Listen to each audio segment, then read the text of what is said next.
Hi everybody, I'm Mrs. Hillary, and to help you celebrate Black History Month, we're going to read another story from Little Leaders, Bold Women in Black History by Vashti Harrison. Today we're going to read about Sojourner Truth. Sojourner Truth was born in 1797 and she died in 1883.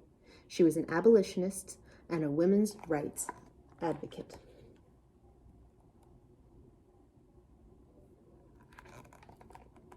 Sojourner was born a slave in upstate New York under the name Isabella Baumfree. Under the state's Gradual Emancipation Act, she was due her freedom in 1827. When she realized her slave owner was planning to keep her enslaved, Sojourner ran away with her infant daughter in tow. But this came at a huge cost. She had to leave behind her 5-year-old son. The slave owner sold Sojourner's son to a plantation 1,000 miles away in Alabama. Meanwhile, Sojourner remained in hiding in New York until her freedom was official. When the coast was clear, Sojourner filed a court case, saying her son had been sold illegally. She was one of the first Black women to file a court case in America, and even though it seemed nearly impossible, she won. She got her son back.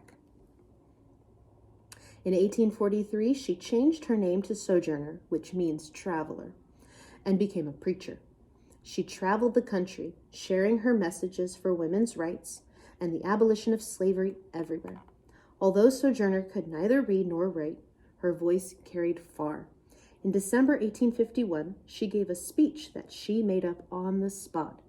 In it, she advocated on behalf of Black women who faced the double discrimination of racism and sexism and had often been left out of the fight for equality.